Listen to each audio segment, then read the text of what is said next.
Okay, good afternoon, everyone. Welcome to panel 3, which is called Survival, Livelihoods and Political Economies of Cross-Border Conflict. We again have 5 speakers, and we'll be starting with the 2 speakers who are joining us online.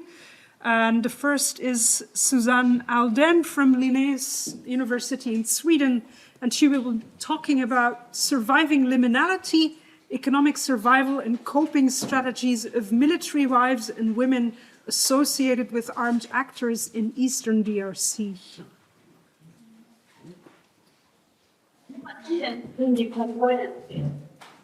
Thank you, everyone. Can you hear me well? I will speak because I cannot hear you. Yeah, excellent. Thank you. I was going to share just a short little PowerPoint with a map on it, but I'm actually not going to do that. I think it's easier not to not waste time on technological issues. Very happy to be here to speak with you. I'm sorry I cannot be there in person. But this is a joint project that we have been running now for about 1.5 years. It's with it's carried out in partnership. It was actually managed by one of the universities in Eastern DRC in Bukavu in South Kivu. And we have a team in place, and we have a research team of 5 people, and it's funded by the Swedish Agency for Peace and Security. And it's actually a broader project that focuses on military spouses, on female ex-combatants and female military personnel. But what I'll talk about today is actually the component that focuses on military wives. And so this presentation of about 10 minutes will draw on discussions that we did in Bukavu in Eastern DRC between November 2023 and November 2024. And we spoke to about 100 military wives organized in 10 different focus group discussions. We visited 3 different military camps in and around Bukavu. And we also did a couple of key informant interviews. And sort of the main summary, the main takeaway point here would be that these military wives, they face significant challenges due to their living situations in these military camps. There's financial insecurity, and there's a major lack of institutional support, which I will sort of go through and explain a bit further. And I will also address a bit of their survival strategies, but very much focus on their economic hardships and some aspirations that they have for a better future. Maybe just to start off and say that, the military camps in and around the DRC are overcrowded. They sometimes look like refugee camps if you have ever visited those. Many of you may have. There's limited access to clean water, there's no electricity, and there's no basic sanitation at all. And technically, it's the responsibility of the military, the FRDC, to provide for the families, and they don't. And housing is technically free, but most families live in makeshift sort of homes, in tents or whatever they can sort of come across. And we often see that there are multiple families living together in very poor living conditions. There are schools available, but they're in such bad conditions, so no one actually wants to send their kids to these schools, and you have to pay then for schools outside of the camp. There's a very basic health clinic that, again, where the military families will have to pay for their services, even though it's supposed to be offered to them. So we can see different levels of violence that is actually committed against military wives or military families in DRC. And of course, that reflects a broader tendency and a broader trend in the context of insecurity that we have in Eastern DRC, which includes conflict-related gender-based violence, stigmatization of widows, I will touch a bit upon this, and a general lack of socioeconomic and psychosocial support. And part of this is, because these military wives, they are suffering, they're living in this ambiguity between being a civilian and being in a military system, in a military institution. And they're rejected by the civilian community outside of the military camps, and they're yet not really fully accepted and provided for by the military itself. So that means that they are, subject to violence at different levels here. But they're also part of, because being part of this military system, there's also an economic dependence that limits to a certain extent what kind of economic activities they can engage in. And so there's a control that is exercised upon these military families. Although they, of course, the military in the DRC is supposedly, receiving a salary. We know that it's often late or not even paid. It doesn't reach the soldiers, and even when it does, it's very low. Sometimes being as low as about $60 or 60 euros. That's about the lowest that we've heard, which means that women, the families, the spouses, they need to find alternative incomes. And so they are the actual primary breadwinners in these families, which means that they engage in various kinds of informal labor. They clean houses, they do laundry, they do petty trade. Some end up in prostitution, and some even revert to begging. And the salary that the military is paid doesn't cover the needs, so the spouses need to find alternative solutions for this. And many women, they rely on informal lenders, but many of them end up being more like a loan shark kind of situation where they get trapped into debt and they can't repay. There are other small-scale savings groups, but some of them are also scammed or scams. So women end up at the end of it paying debt more than they actually can live off this money. And so even though, and I said this, but even though the military law actually says that, the law in DRC says that the military should provide for families, including financial support for them, this is not provided for, which then exacerbates their struggle. Speaking to these military wives, they talk about being the feeling of abandonment, of isolation, by the state, an institution that they sometimes of them, some of them joined or married into this institution and believe that they would get a better life. But many now realize that this is not the case. Many have been moving around in the country. Some are, moving when their husbands get deployed. They move with them, but at their own cost and at their own risk, because the military doesn't provide for this. And if you end up being a widow, your situation is even further, dire. The greater hardships, and the widows are not receiving any financial support after their husband's death, and which means that they don't want to, they can't leave the military sphere, because that's where they believe there actually is some money to be found for their survival, but they basically live off the goodwill of the community, and they beg for, they become beggars. Of course, this is also a problem that many military have, several wives, and it's very hard to establish who is the rightful owner of some kind of compensation. But many widows talk to us in our team and explain their hardships. What we have seen and what it's really clear in our research is that there are no external organizations working with the military families at all. So they're excluded from aid programs, humanitarian support of any kind, because there is this assumption that the military would provide support for these families, and obviously that's not the case. And with aid money being very scarce as well, they make priorities, and very often these military families are not at the receiving end of any kind of support. We also talked about, options for these families, so the life in the camps is very hard. What can you do? They find all these strategies to survive, which is basically just, trying to survive. But there are also all these options, are there options to leave the military? Can they find a solution in life and, increase livelihood outside of the military structure? And it's actually not written in law how you leave the military. So demobilization is not an option. Husbands who wish, or military who wish to leave the, yep. Yeah, I'm wrapping up. Yeah. Okay, I'm wrapping up. So there's no really pathways out of the military, which also then, of course, increases the situation, the hardship of these women, and they don't have the access to the resources that would be needed, so that could actually, provide a life elsewhere.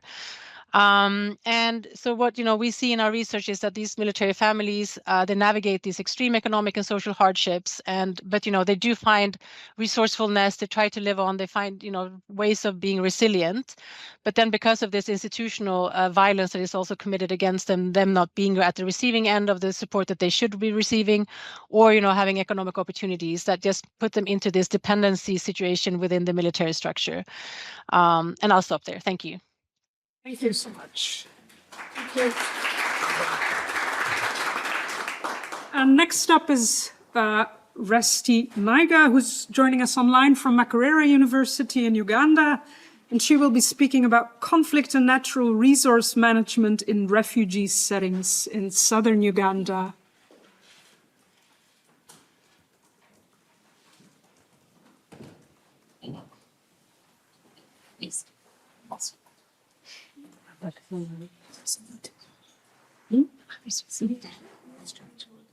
Resty, are you there? She's muted. She's muted. Do I have to mute her? Or?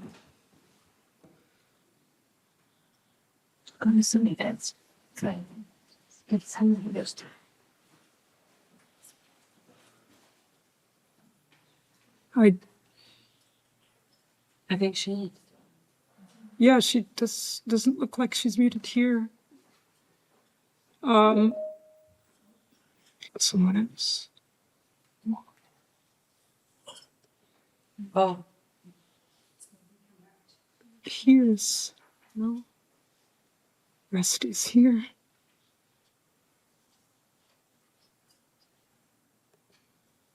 No.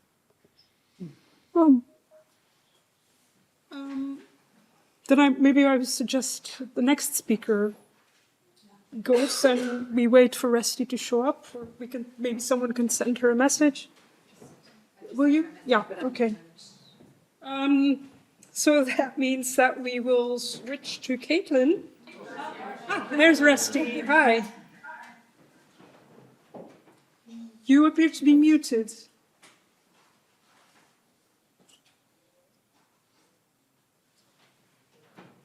Mm-hmm. Yes,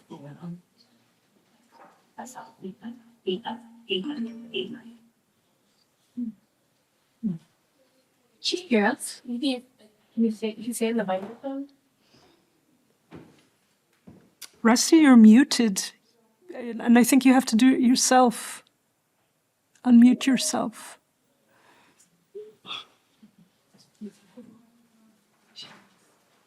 Yeah, it's here, but I can't. We move on, I'll try it. Yeah. Yeah. Move to Caitlin, yeah. Resty will move on to Caitlin and then take you after Caitlin. So Caitlin is from Geneva, and she will be speaking about life after ISI, reintegration of women and children in northeastern Syria. Thank you very much. Is it possible to get up the slides? Great, thank you so much. Thanks, Helen. Thank you, Chloe and Grace, for this warm invitation to be here. It's really a pleasure to be a part of these conversations today.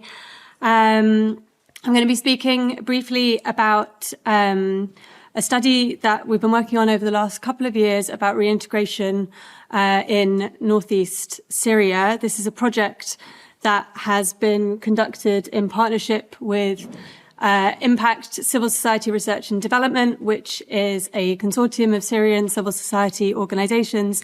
And it's really unfortunate that my colleague Abdulla Ibrahim couldn't be here with us today for visa reasons, but I'm presenting on behalf of us both, as well as our colleague Jalna Ahmad and our colleague Sinead Barry, who is actually here and will be speaking with a different hat on later this afternoon. That's fine, thank you. So this research overall has been looking at the experience of women and the children in their care who've been detained in Al-Hol detention camp in northeast Syria, in Al-Hasaki, who are leaving the camp either to return to their places of origin in Deir ez-Zor or to move for the first time to parts of Deir ez-Zor because they're unable to return to their places of origin elsewhere in Syria. I just put up this map. The figures are not accurate. This is also a map from 2002, but just to give you a little bit of an idea where we're talking about, the province of Deir ez-Zor is in northeastern Syria. It's divided in two by the Euphrates River. Most of the residents live sort of along the river valley. Here we are. We did our research here in Kusra and then here in Hajin, and we're talking about people who are leaving from Al-Hol camp, which is up here in Al-Hasaki. When Islamic State was defeated by the SDF in Baghouz in 2019, most of the men who were captured were separated from their families. They were taken to detention facilities by the Syrian Democratic Forces, and women and children predominantly were sent to detention camps, Al-Hol being one of these. I'm sure many of you are quite familiar with Al-Hol. It's been reported a lot in the media here in the UK, particularly the case of Shamima Begum has been one of the most famous cases to be discussed in terms of return and reintegration. In fact, the majority of residents in Al-Hol are Syrian, have been Syrian, and the camp at its peak had over 70,000 inhabitants living in extremely squalid, difficult conditions with almost no access to services whatsoever.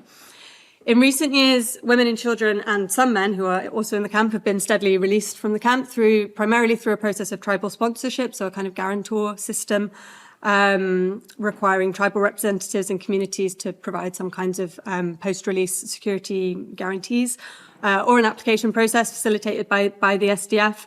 In practice, both of those processes have been subject to a lot of corruption. There's also been reported cases of women doing paper marriages in order to leave the camp, so they're not necessarily their exit isn't necessarily being facilitated by an extended network.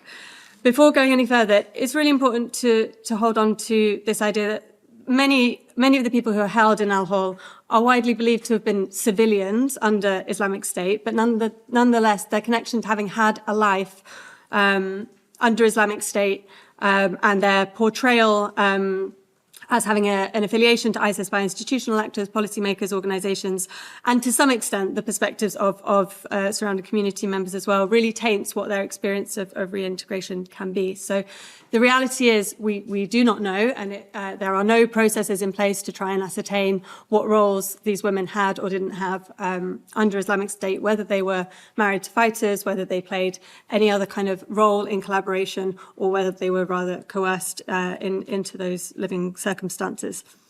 Also to note that there's no regional or high-level reintegration process underway in northeast Syria, as there is in Iraq, and in many parts of Europe, there have been very coordinated responses, but this is rather small organizations doing kind of ad hoc reintegration activities that are generally pursued with a countering violent extremism approach that takes at its core the idea that these women will inherently be discriminated upon once they return or integrate for the first time into northeast Syria, into Deir ez-Zor, where we're working specifically. Our research involved interviews and focus groups with 80 women in Deir ez-Zor who had spent time in Al-Hol to try and understand their perspectives of what the challenges to reintegration might be. So this is a really big project, but just to take some of the points for our discussion here around livelihoods and survival. And starting from the perception that access to livelihoods and possibilities for survival will be challenging for these women who've been released from Al-Hol, owing to this inherent sense of discrimination. What we actually found in our research is that access to services, specifically healthcare and education, are not inherently discriminatory towards these returnees. There were no incidences really reported of people being turned away from service provision because of their status being a returnee. But rather, access to services is very much governed on having documents, and what these people lack coming from the camps is documents. Also, to be noted, this is a problem that's also very prevalent, especially now. There's so much movement in Deir ez-Zor. There are many IDPs returning for the first time. Many people have been displaced multiple times, so not having documents is not something that's only unique to people coming from Al-Hol. Documents are needed in order to access institutions. They're needed to access aid. They're even needed to access reintegration programs. Critically, they're needed to purchase essential goods from the commune at discounted rates, like bread, gas, for example. And we found evidence in Heleen in particular that there has been extensive sort of sensitization work to accessing documents underway, but in Kasra, most people were living completely undocumented, maybe with a marriage contract, but that being sort of the only document that they had in hand, children completely undocumented in those cases. The greatest challenge that women explained to us that they were facing was in relation to employment and livelihoods, which again in Deir ez-Zor is equally limited for returnees and for long-term residents. I think we really need to keep this in mind. We found some interesting data on strategies through which people attempted to find work, mainly agricultural work. And in Heleen, that was something that was much more accessible to people who were returning to their original homes, places of origin, especially when they had land that they were able to work on. In Kasra, it was rather the case that people were moving there for the first time. So these were people who could not return to their homes in regime-held areas of Syria. And for them, there was no possibility to work at all. They would resort to begging. And there have been other reports that women have also rely on sex work, although that's not something that actually came up in our data in particular.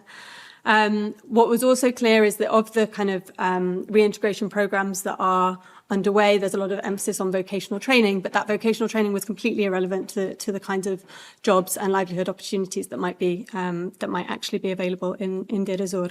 Illiteracy is a huge problem for women and for children who've spent a lot of time in the camp, so that kind of shuts down other work opportunities. And what we actually found is that as these the sort of livelihood strategy, if you like, when there is no possibility for work, when these sort of when survival is becoming so much more constrained, people turn to onward mobilities and think about moving to other parts of the province to sort of try their luck. So just to wrap this up, there's something else I wanted to say about women who are caregivers to children, but maybe we can come to that in the Q&A if there's interest. Women reintegrating absolutely did share that they'd had experiences of discrimination, particularly when they first arrived, but that wasn't predominantly the challenge that they were facing. And similarly, long-term residents that we spoke with in the course of the research expressed that while there were fears in the community related to affiliations to Islamic State, it was more about a general landscape of fear and mistrust, newcomers arriving, people trying to settle in a place that's already been so destroyed by over a decade of civil war, which are dynamics that I think we could perceive to be quite common in such a long-standing context of civil war. There is, as I said, no kind of high-level reintegration process underway, and it feels as if people who are actually living through this circumstance have reckoned with that already and are finding ways to get on and to try and navigate this circumstance. Well, what we have from international funding, although to be seen how much this is going to continue, has been a countering violent extremism approach that really centres de-radicalisation, that centres the fact that these women are going to be discriminated in their communities. That's not really happening, but that's very much the approach that's being pushed by the international community. And I'll leave it there. Thank you very much. Thank you.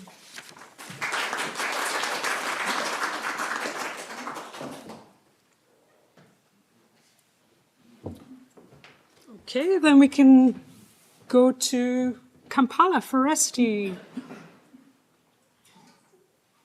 You can hear me now? Yes. Can you hear me now? Yes. Yeah, okay. Should I share the PowerPoint until I just talk through what's better for you? Share it. Hello? Yes, share it, please. Yes. I should. Yes. It's okay. It's 1 minute.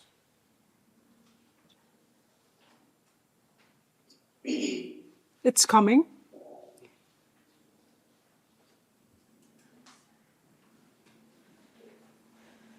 Sorry. You can start talking, Resty, if you want. The PowerPoint is there. Sharing.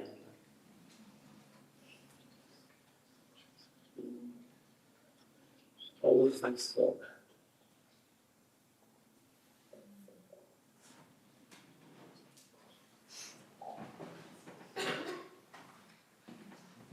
Okay.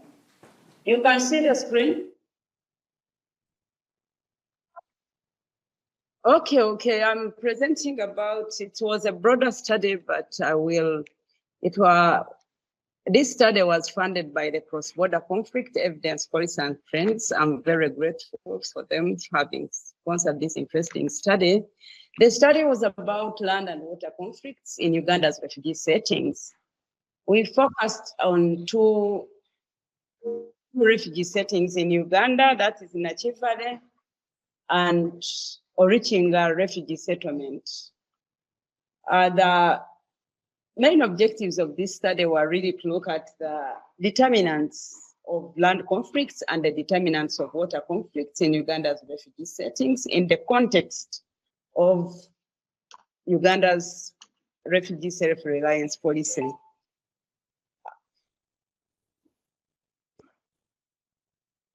Chair, you are moving to the next screen, or I do this myself?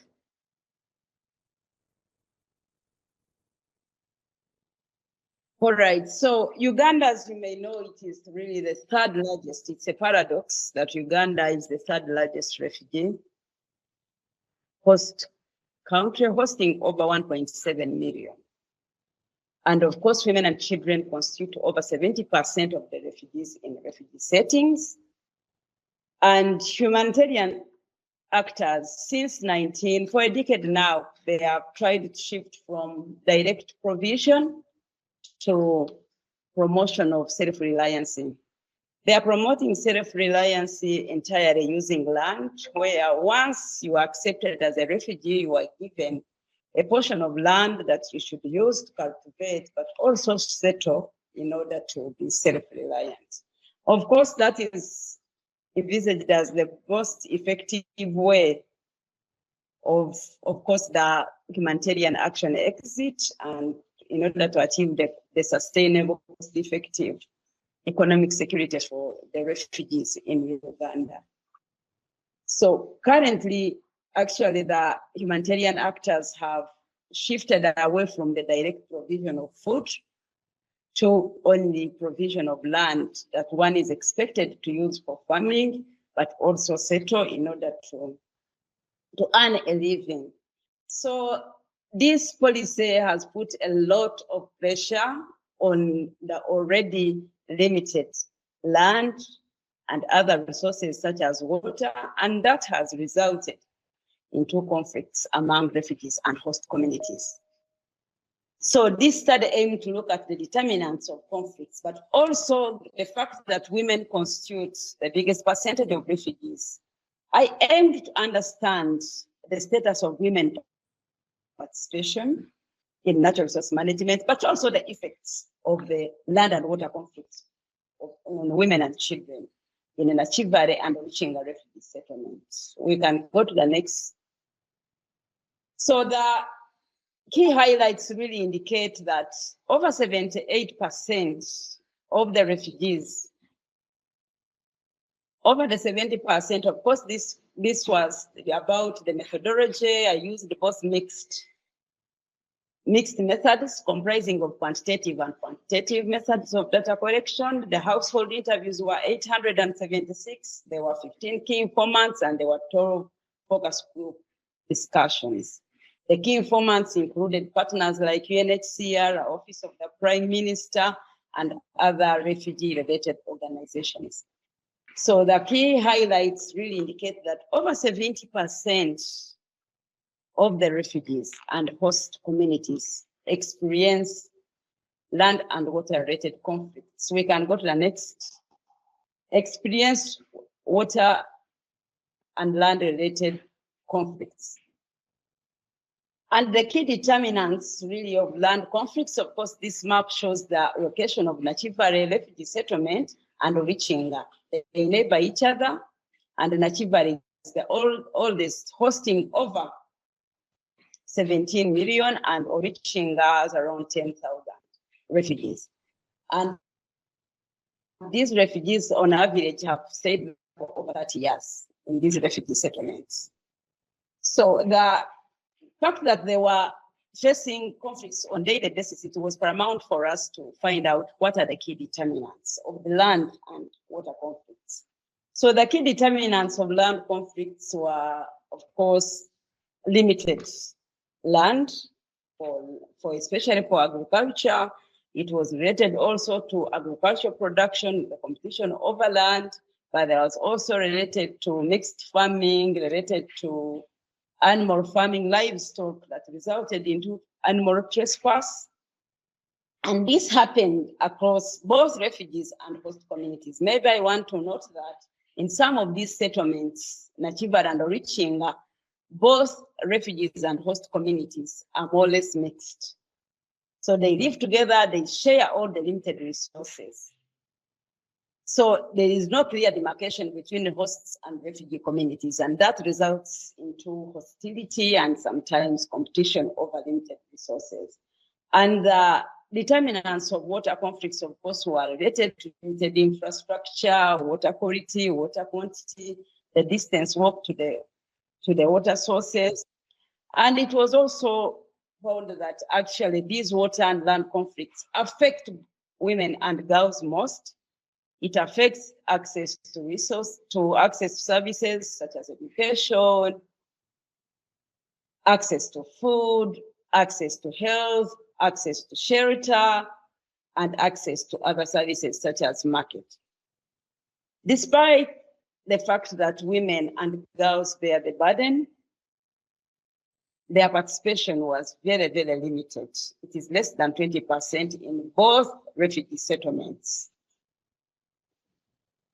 They do not participate into decision-making as far as land and water is concerned, despite the fact that they bear the brunt of water and land scarcity on a daily basis. Regarding the status, of course, of their participation, we had to find out whether, despite the fact that their participation is very limited, on whether they are, when we change we can go ahead, we can see the figures indicating the effects, but also, please go ahead. Change the slide. These are results that I've already talked about. We can see the figures. I've already talked about this. Go ahead.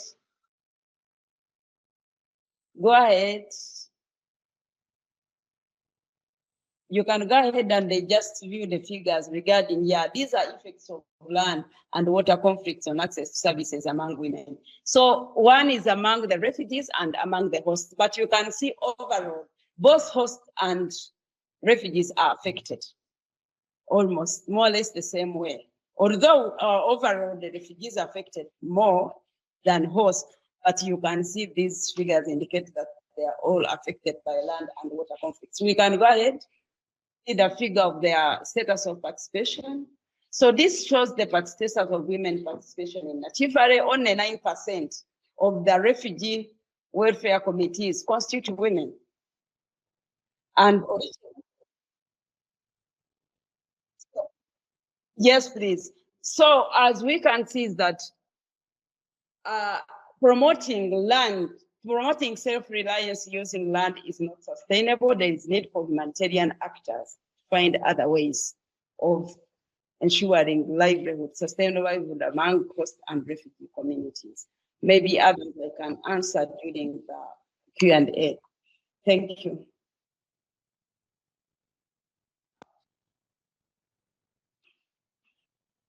Thank you. Next up is Naomi Pendle from the University of Bath. And she will be speaking about the social and political meanings of violence, peace, death, and famine.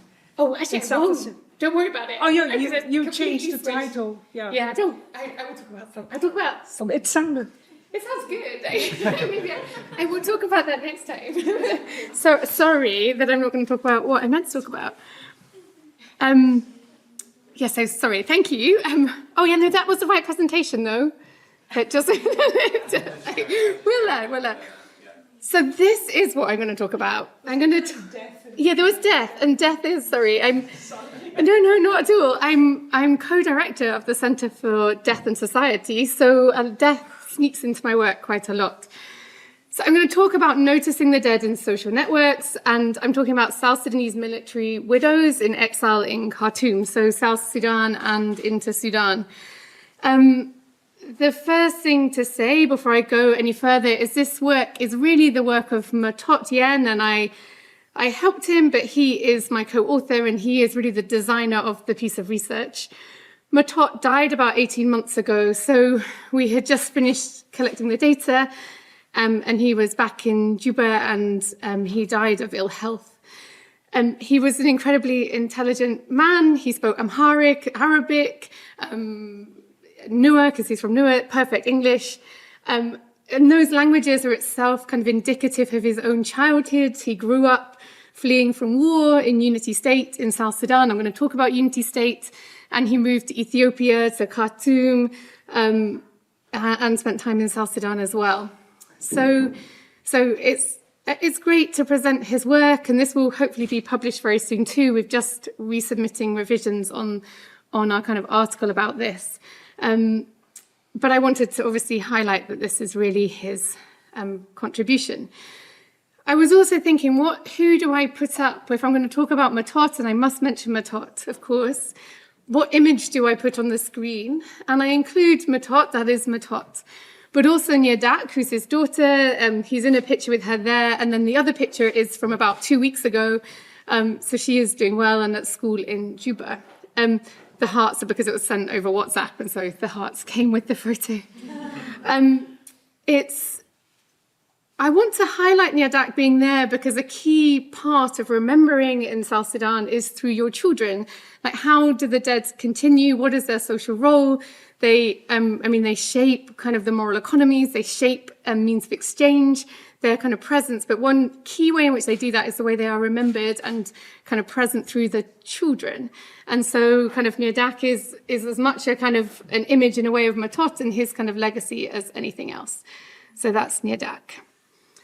So what about this research? This research is about interviewing 60 military widows. So by that, I mean people who were made, women who became widows because their husbands died in service as combatants.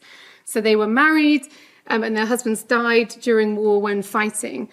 And the widows we interviewed were people who had been widowed in the 1990s and also in the kind of post-2013, so the 2010s kind of period.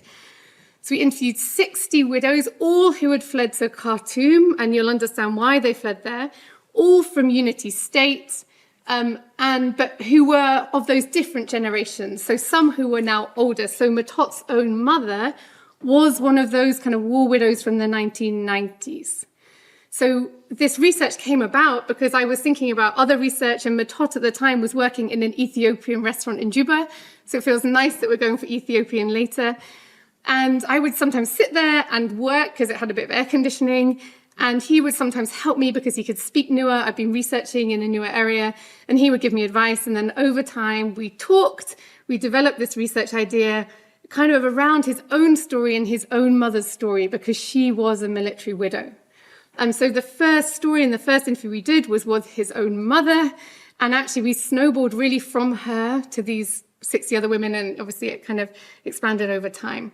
And the research was funded by the Centre for Public Authority and the Safety of Strangers project, which Tim was PI on. So thank you for having projects that allowed us to be so flexible.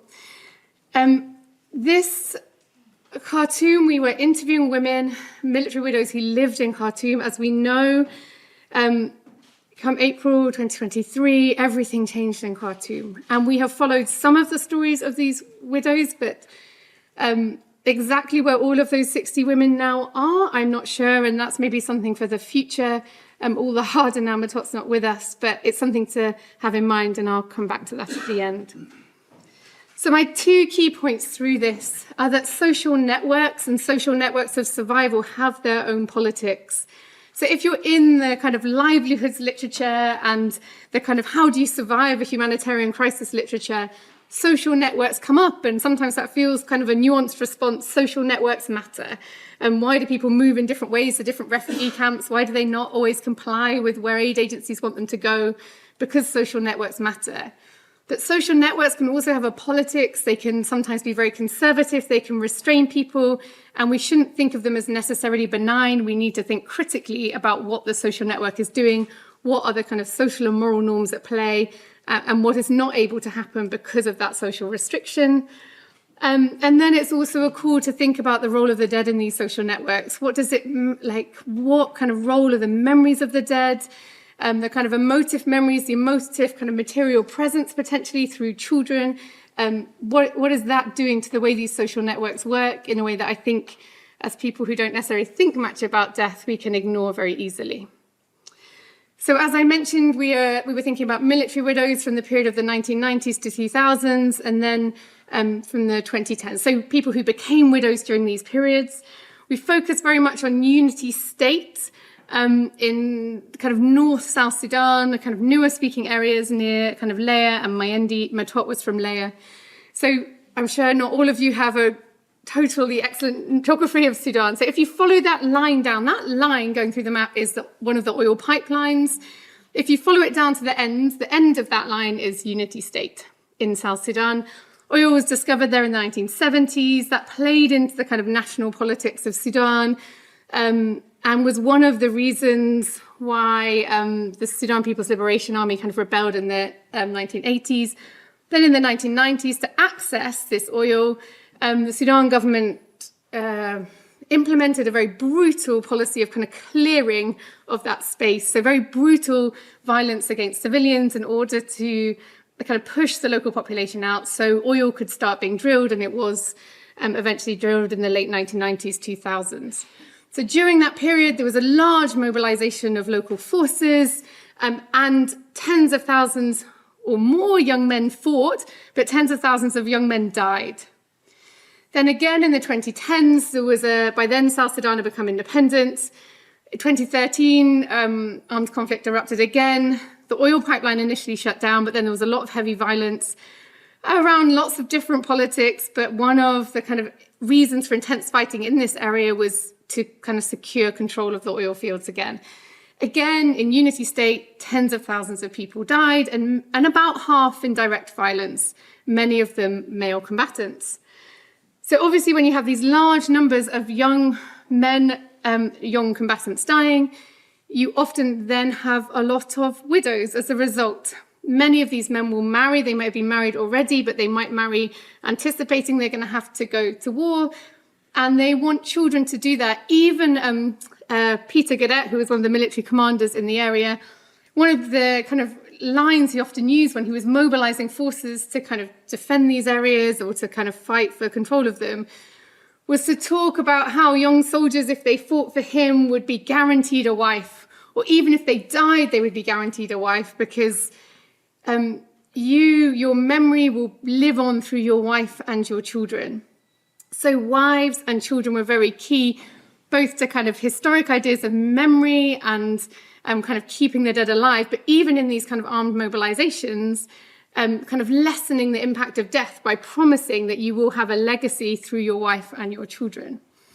So what's crucial here? So children represent this kind of emotive materiality. So that's the language used actually about bodies normally of the dead.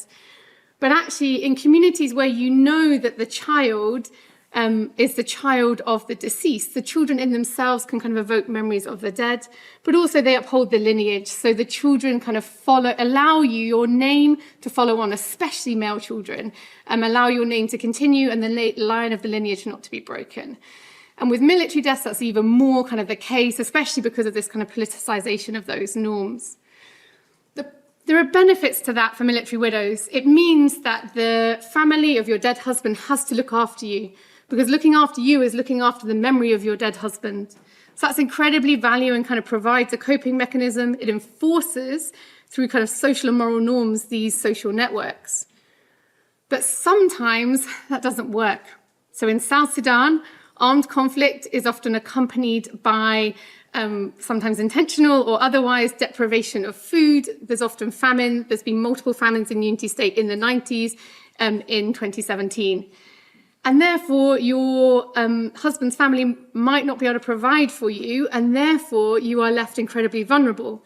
But because of that labor on you, that kind of moral labor as the widow of a military person or the dead, you cannot remarry. And you are stuck in that family and often therefore without kind of food and provision. So the women we interviewed had all fled to Khartoum to escape those social networks. They'd crossed international borders. They'd gone to the kind of a very marketized economy. They'd gone to a space they didn't necessarily know, intentionally to avoid these kind of social networks that kept them bound to the family of the dead. So I'm going to finish there just to say, obviously, this was a very precarious place to be. Like, one thing that many women did, including Matot's mum, was sell alcohol illegally to survive. They would brew it. The children would move it around on local kind of matatus, buses, because the children were seen as like able to do that more. Some women talked about how they would factor in every year like a month in prison because they knew they would be arrested. So it was just kind of a livelihood strategy to know that at least sometime you would be in prison. But they did that because they wanted this kind of monetized logic, oddly, to escape that kind of pressure of the social network. And there were other things like prostitution. But for some of them, they succeeded. So come April 2023, when people wanted to flee Khartoum, some of these widows had success stories. They had children who had managed to be educated from the money they'd earned through alcohol and prostitution and other things. And those children, if they lived abroad and they had monetary incomes, they sent them money and they allowed them to escape Khartoum. So I'll leave it there. It's a complicated picture, but thank you. Thank you. It's really a horrible job to have to interrupt all of these stories. Next up is Salma, who's based at Oxford. And she will be talking about corridors of care and battlegrounds of power, the weaponization of health across the Syrian-Turkish border. Thank you so much, Helen. Yeah. Can I just move it through here afterwards? Yeah, sure. Yeah, so just while this is set up, I'm just going to maybe briefly present, obviously, the context of the project. This is a project that was conducted between October and November of last year, so right before the fall of the Assad regime in Syria, and it was conducted as part of the Accept Women Researcher Fellowship, of which I am a fellow. And so essentially this project kind of interrogates how the Syrian-Turkish border was a site where health was both weaponized, but also provisionally mobilized as a tool of governance and survival. So it drew on interviews with, and I'm going to talk about the methods in a minute as well, with Syrian humanitarian workers, with local health authorities, with NGOs, to try to explore how essentially cross-border healthcare networks have evolved amidst state repression from the Syrian side and then developing war economies. And how these networks have obviously enabled decentralized health governance in opposition-held areas, but were also shaped by a lot of insecurity, legal precarity, both in terms of renewing the mandate for cross-border humanitarian aid, but also evolving Turkish border policies, etc., and the realities of just simply operating in contested territory. And so it tries to interrogate kind of this intersection between humanitarian governance, political violence, and transnational aid, and just highlighting kind of this enduring struggle for the right to healthcare in conflict zones, and how the strategic denial of medical aid and assistance exacerbates suffering, but also actively shapes the broader political economy of war. So to start very briefly and perhaps like provide a context, this is a research that builds on my DPhil research, which looks more at the healthcare crisis that was left by years of violence, and how this violence was in many ways intentional, how there was a systematic targeting of healthcare capacities, resulting in a severely diminished healthcare infrastructure as part of the counter-revolutionary warfare that was waged by the former regime. And how this has obviously led to a lot of political fragmentation, to deep inequalities in service provision across the Syrian territory, while healthcare access varied drastically depending on territorial control, depending on emerging parallel governance structures, etc. And then this kind of shows how the deliberate obstruction of medical aid, how attacks on hospitals, how healthcare can be essentially wielded as a weapon, And for people who were trapped in besieged areas or who were in opposition-held areas, this health insecurity that resulted from the intentional targeting of healthcare facilities and restrictions imposed, this was an acute form of suffering, protracted suffering, and insecurity with many, for instance, women having to deliver under unsanitary conditions without access to anesthesics, injured, being suffering from preventable infections because of the lack of adequate care, chronic illness patients not being able to access their treatment, including dialysis patients, etc.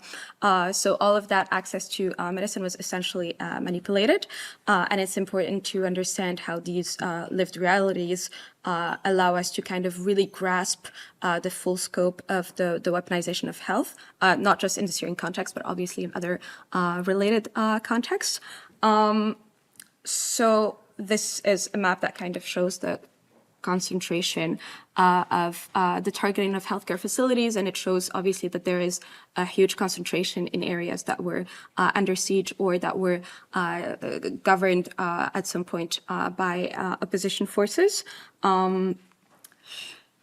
So the core of this project kind of looks at the development of alternative forms of political healthcare governance and how that kind of sometimes operates through cross-border networks. So in opposition-controlled areas, and I'm mainly talking about the northwest of Syria, so Idlib mainly, non-state actors and decentralized kind of bottom-up local health authorities took over service delivery, which helped them kind of form these alternative and parallel health governance models, since obviously the regime was not able nor willing to provide for these populations that were kind of constructed as dissident and undesirable.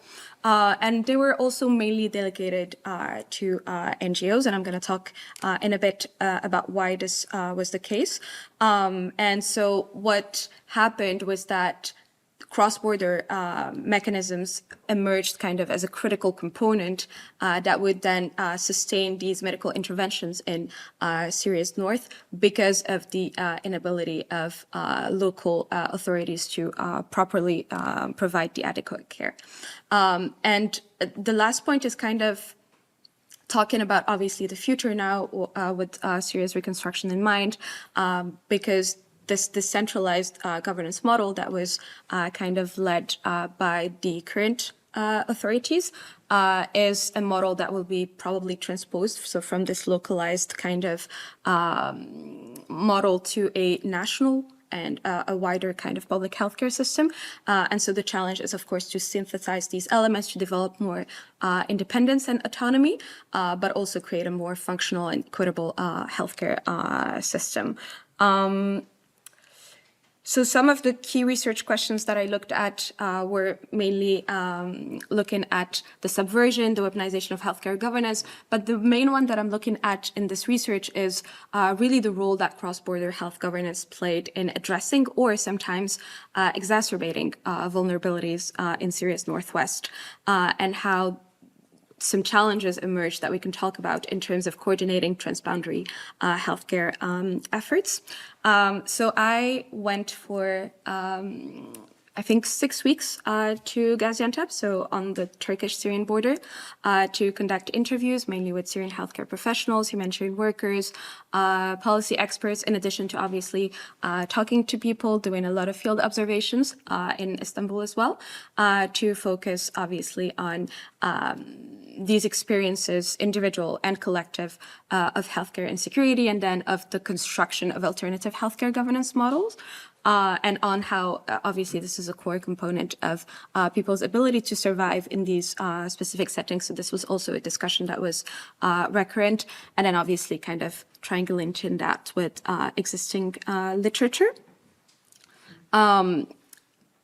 And so the GESI Antwerp hub essentially serves as a coordination center for the delivery of health aid into opposition-held areas, which helps circumvent state-controlled institutions.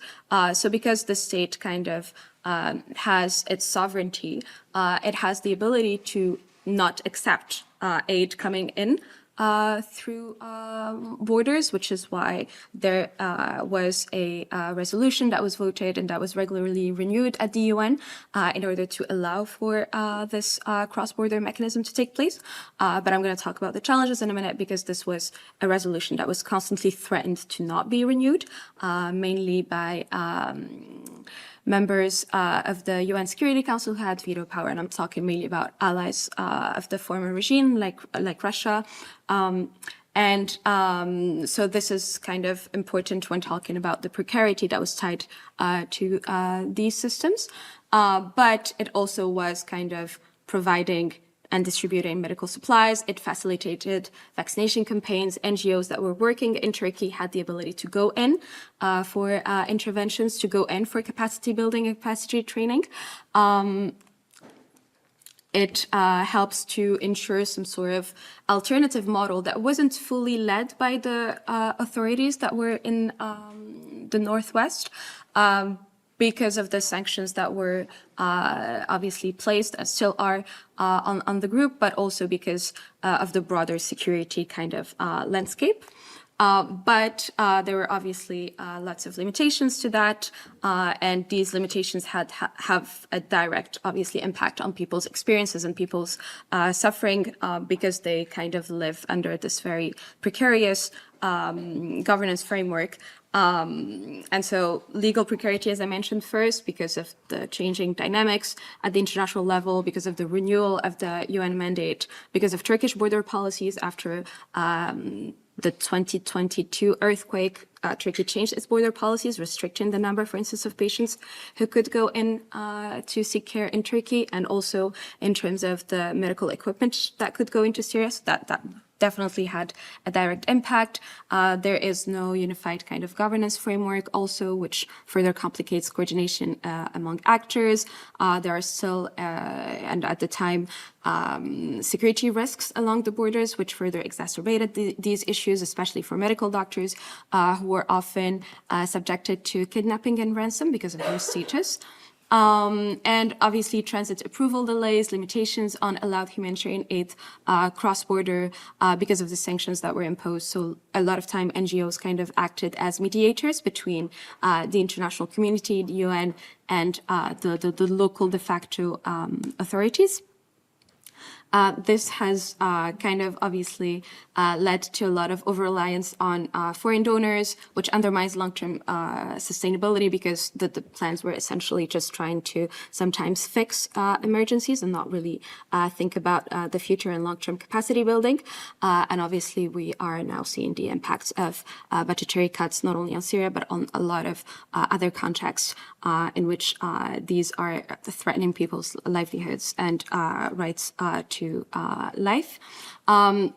I'm gonna maybe skip over this to just briefly conclude with a few policy recommendations, mainly about the need to emulate this and kind of contextualize these findings not only within the Syrian context, but also more broadly within a lot of contexts in which actors can kind of restrict access of people that they are trying to target.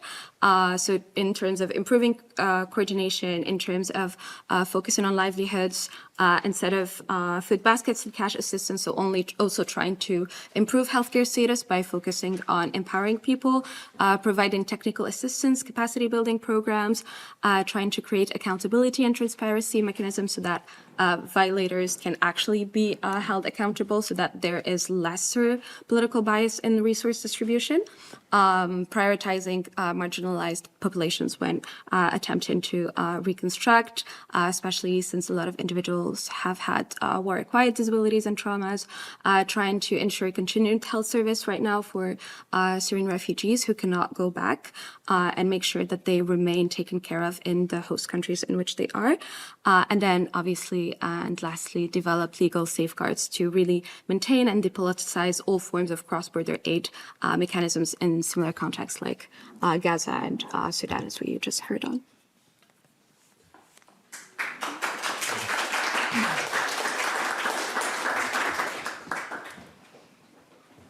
Thank you, Salma. So I would like to invite the speakers who are present here to sit here in front. And Resty and Susanne, you're still there?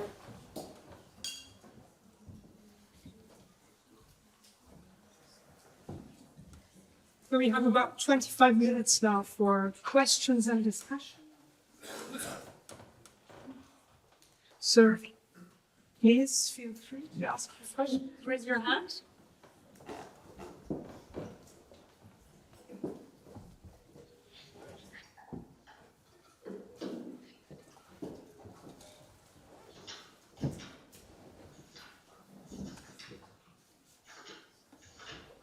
Is there anything?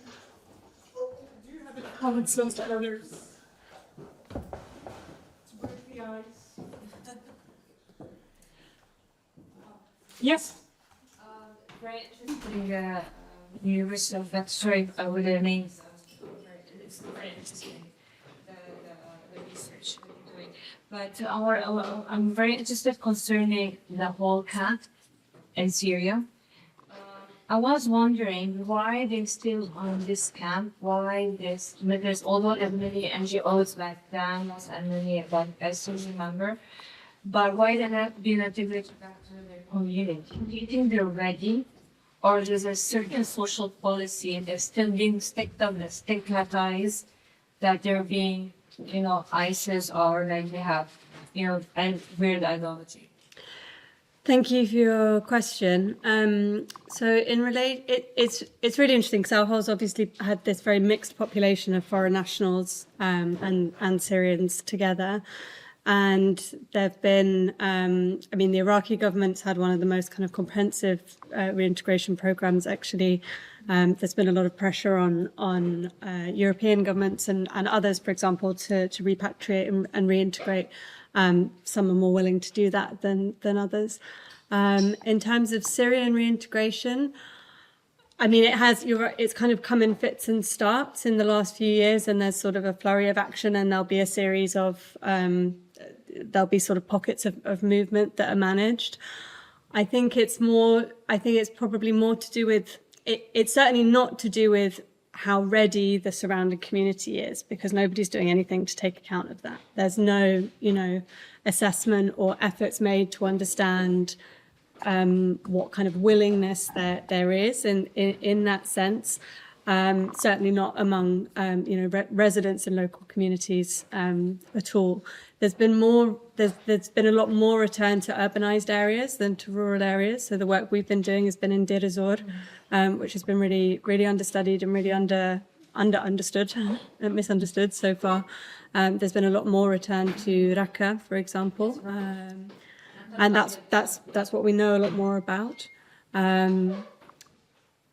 Honestly, from our work, I would say, and not claiming the work that we've done we've just worked in these two areas of the province, but as I tried to put across in the presentation, it's less a case of people being unwilling to accept people because of their affiliation to Al-Hol.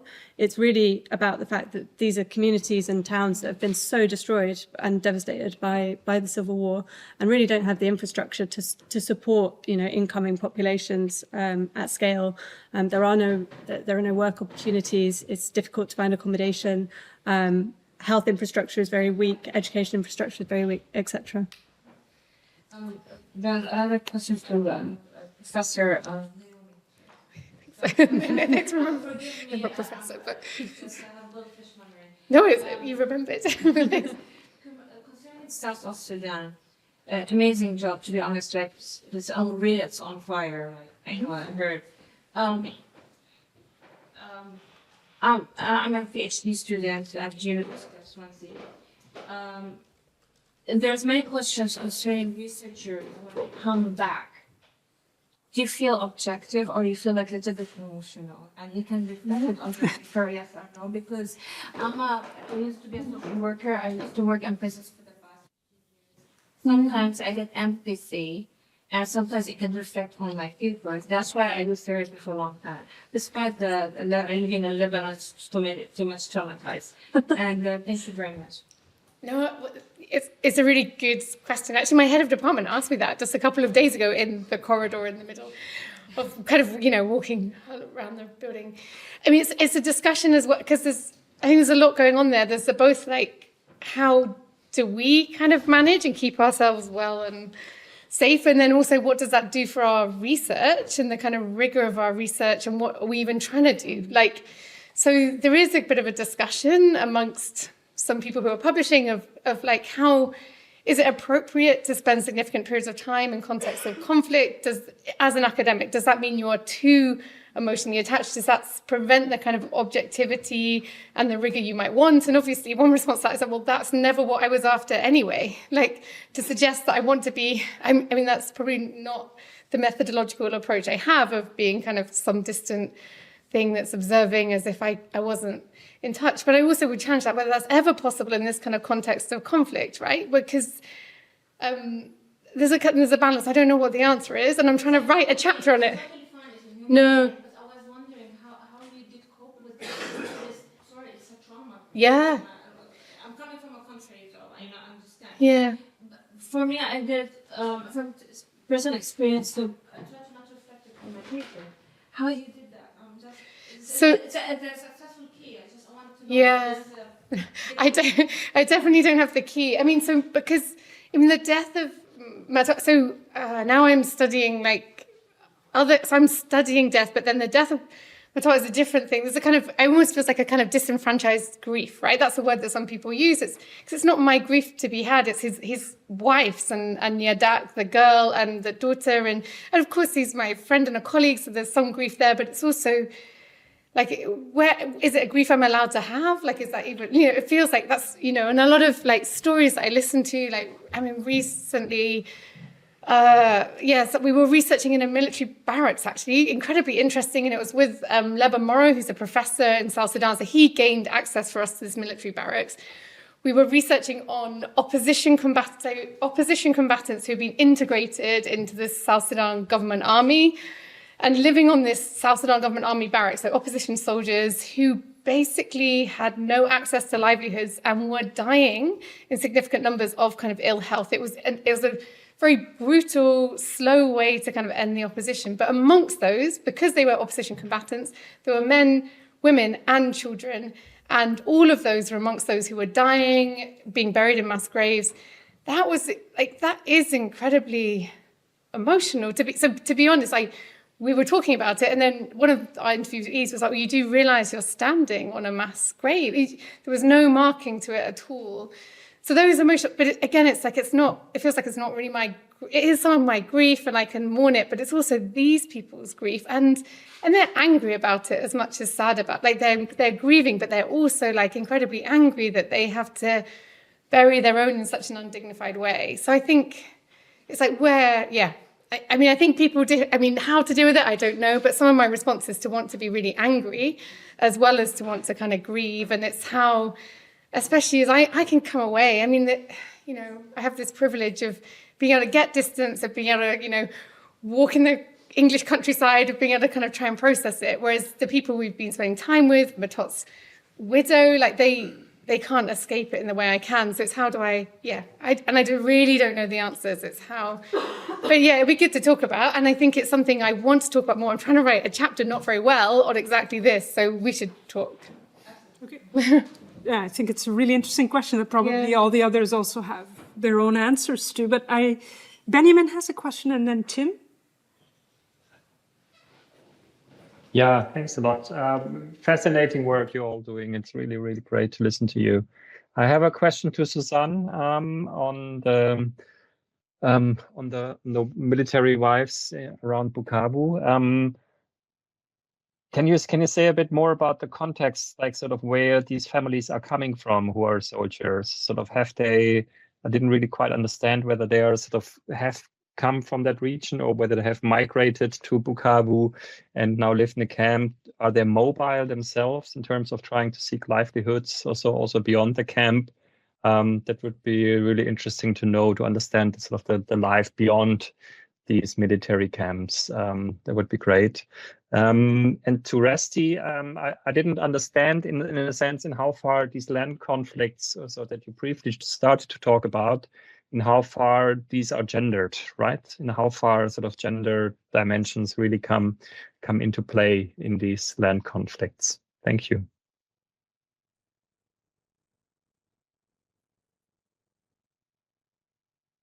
Yeah, okay, thank you.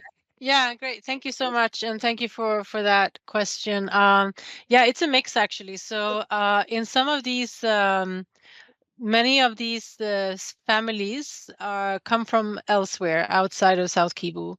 And because their husbands have been deployed to that regiment, they are following with them.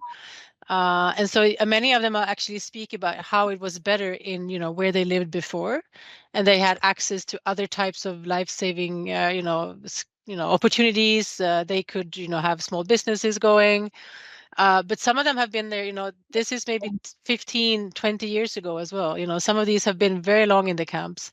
It's also it's a bit different between the camps, because in one of the camps that we visited, it's considered more of a transit camp. And they're not supposed to stay that long in the camp. But they get stuck because they have nowhere else to go. And also it's a camp where you see a lot of the injured soldiers ending up. And so the families accompany them and they stay with them and they tend to them and they care for them. And they don't have any other options than to stay there. They're not very mobile, because if their husbands get deployed, the military will of course cover the fees for them to get deployed. And then if it's not allowed to bring your families, but the military is sort of lenient in how they look at that. So they also allow sometimes family to join, but that would be at the cost of the soldier. So when he has the money to send for his family, they will come and they will be then, deployed to where, visit or stay wherever he is deployed to. So they are quite stuck in where they are, and they have quite limited access to different sorts of, income generating activities, knowing that, Bukavu is still a big town. And so you do have some options there, but it's still a poor part, all of Congo is poor. And we have about, 80% of the population living in multidimensional poverty of some sort. So it's very resource scarce in general for many of them. And then these women and these military families are kind of, additionally vulnerable to that. Thank you.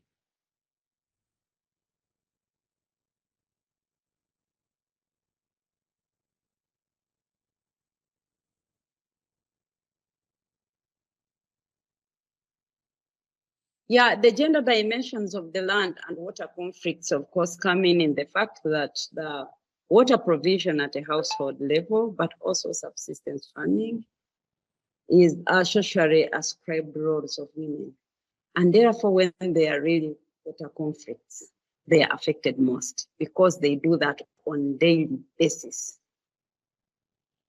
So that's how the gender aspect comes in, and that's why it becomes very important that women are involved in decision making, because they bear the burden and they understand what it means to live that life. That's how the gender dimension. Thank you. Tim was first, I think. I'll take care. I've already had lots of questions. But there's some. Yeah. It's just a follow-on to the topic of military one. When I hear this term, I immediately think privilege. But I think this reality that both researchers spoke about applies to low-ranking combat soldiers rather than ranking officers. So I'm just interested to know how different is the reality for higher-ranking officers. Susanne, do you want to take that? Thank you. Yes, you're very correct to say that. In many cases, the higher ranking officers, their families are better off. But I have personally also spent a lot of time with generals' wives who have been living in these military camps as well, and in Goma rather, in North Kivu, and they have been living in the exact same situation as these lower ranking officers or lower ranking military. So while some of the higher ranking officers, especially if you move towards Kinshasa, the capital in the west, they would have a different type of lifestyle, but many, even the officers' families, are living in these camps and under the same kind of, precarious situation. And the women we spoke to, they actually said that even, especially when it comes to schooling for kids, for example, they were saying that, even the camp commanders and their wives and, the families, they would not send their kids to these schools. They would find alternative options, but they as well have very limited, it's a very few of the military who are very rich, let's put it that way. And a general, the majority of the military are quite poor, and that also then impacts these the families and the options that they have. So I would say that yes, there's a difference, but in these camps we saw all the way up to major, and there were a few colonels as well actually in their families living in these camps. Thank you. Tim? I'll just make an observation that I think Naomi's work is so interesting in all sorts of ways, not least that most of us who are working on these sorts of populations are not overtly spiritual people. I'm speaking for everybody here, but I mean, I'm not a churchgoer. I don't get possessed by spirits regularly. But many of the people that we work on do, they have personal engagement with the spirit world, and the dead are enormously important to them. And where the dead go, where they've been left, is enormously important in their daily lives, and we don't tend to ask those questions. So I think Naomi's talk is really important for us to think about these places in which we work, because where do the dead people go when people are moving back and forth across borders? And as the great Acholi poet wrote in his PhD, which was failed by Oxford University in 1970, the dead are forgotten unless they are troubling. And for many of the people that we're writing about, the dead are very troubling, and they shape the choices that they make. Do you want to say anything to that, Naomi? Yeah, so I guess there's both the kind of where are the bodies and that they can be troubling. And so like in South Sudan, there are thousands of people, not just in mass graves, but unburied. So like normally you should bury them 24 hours and then funerals might come significantly later. But if that doesn't happen, then so there's kind of troubling bodies, but there's also troubling like ghosts. So other researchers, actually, from Unity, I spent a lot of time there, where they and their families are often troubled by the ghosts of their late brothers who are making demands on them because they haven't done what, like, for example, they haven't married a wife for the dead brother. So you need children, and so therefore you need a wife. So you need children to continue your lineage, and they need to be your children, but they can be biologically fathered by your brother. And it's a bit complicated, but it means, like, many people I know have had experiences of their late brothers troubling them and troubling other members of their family to carry out this, to ensure their lineage continues, ensure their memory continues. So yeah, their ghosts are present. Some people would even attribute the war to the fact that like the whole land has been polluted. There's a kind of this word called Nua, which is like a kind of spiritual pollution. If you want to read the work of Evans Pritchard and Sharon Hutchinson, it's like a classic anthropology, kind of the Nua. But they talk about the land was so polluted by the wars of the 80s and 90s because so many people died and their deaths were not, there weren't the appropriate rituals and memories and burials, and the land became troubled, and we've never healed from that. So that's why we continue to see famines and wars. So that's the tangible and intangible of the dead remain very kind of present and part of how people are understanding the meaning of everything that continues to go on. Thanks, Tim. There's also an edited volume, Ghosts in International Relations, that talks about that. Yeah. There's some good work on that. Yeah, like Korea. Yeah, there's like some class. Yeah. I mean, not just Korea, but there's some really good work from Korea, for example. Any final question maybe before we go to the coffee break? Maybe I shouldn't have mentioned coffee. We're distracted. Everyone's at home. No? Chloe, do you want to say anything practical about the fact that we're having coffee? Or? Sent a sneaky message for 2 girls. Yeah. Yeah, the other time they were already. I think my mind is blown by all of this. I keep thinking of one of the, I think Helena's online, but I'm also thinking of one of the comments that Helena made earlier about the challenges of leaving the field. And I'm sort of that stuck with me, the sense of there's like the challenge of entering the field and then leaving them and then feeling the same, that sort of resonates with the sense of how do you ever leave conflict and war? Like, it follows borders, it follows people wherever they go, it follows, kind of into death. And so that's where my dark mind is right now, is just this like... Well, maybe also especially now, since, it looks like we might not be able to go back the way we did in the past. I mean, everything seems to be changing. So in that sense, it's also like something that is forced upon you, not a choice. Yeah.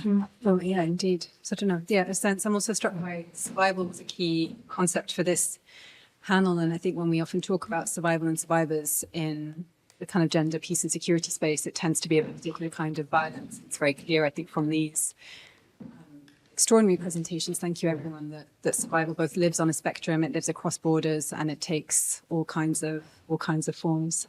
So thank you to everyone for bringing these stories. It's incredible. Thank you all.